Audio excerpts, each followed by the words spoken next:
Welcome to Stone Me, a podcast that investigates Scotland's oldest places. I'm Matthew Magee and I live in Glasgow in Scotland, and I spend a lot of my time riding my bike around the remoter corners of the country, and I'm always intrigued when I spot a standing stone in the middle of a field or even a whole stone circle just sitting there. They seem so mysterious, almost eerie, a haunting remnant of our most ancient past.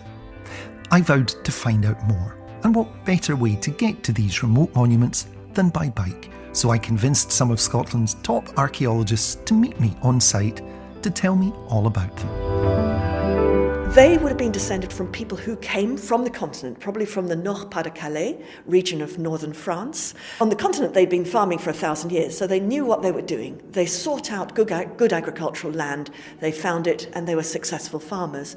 They also sought out other immigrant farming communities to network with them, because you need friends, you need supporters, you need to keep your gene pool healthy. And part of the connections that we can see involve the exchange of very nice axe heads and raw material for making axe heads. Well, I think some of the houses, some of the domestic structures you see in Orkney have very, very fine architecture, but at the Nest they seem to take that to a different level. Structure 10, which was the kind of last, the biggest, the grandest building, when it was first built, it must have been one of the finest pieces of architecture, not just in Britain, but in northwest Europe. The use of different coloured sandstones, the use of standing stones in a kind of very ornate entranceway, the scale of the largest central chamber, the amount of art that was discovered from it, but also the stonework is just immaculate. Some of those are so fine, it's just jaw-dropping. Monumentality is very much a farmer thing. So it could be that the farming lifestyle promoted the conditions that monumentality could happen, but it may also be that farming created a spiritual need for things like the fertility.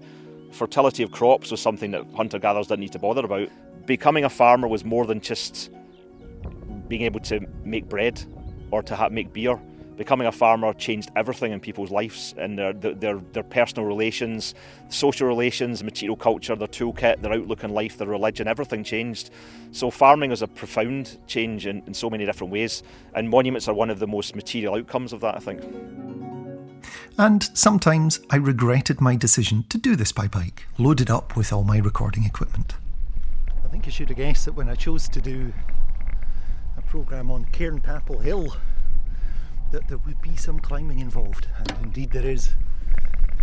I'm on a steep road out to Bathgate, in between Glasgow and Edinburgh. But the rewards were immense. Not just the knowledge I gained about these fascinating people, but the experience of just being in these most sacred places of our most ancient ancestors.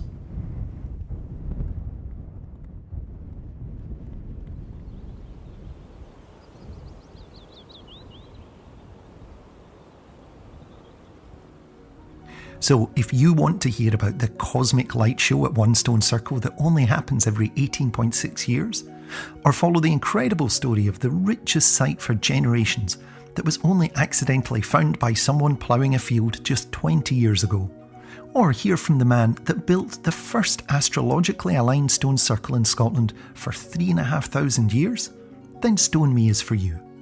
We'll learn about the Neolithic period when these monuments were built, that incredible moment when we first settled down as farmers, leaving the hunter-gatherer life behind us. This was in many ways the moment that societies as we know them were first created, and we'll learn more about these people than you might think possible. We know who they were, where they came from, what they ate, and some of how they built these towering edifices to themselves or to the land or to the spirits. We know how far and wide their social and economic networks extended, and we know how they treated their dead.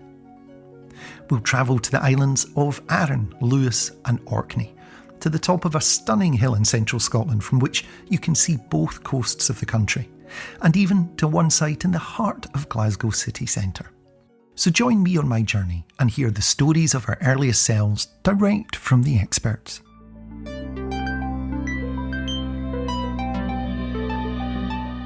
I hope you enjoy Stone Me, investigating Scotland's oldest places.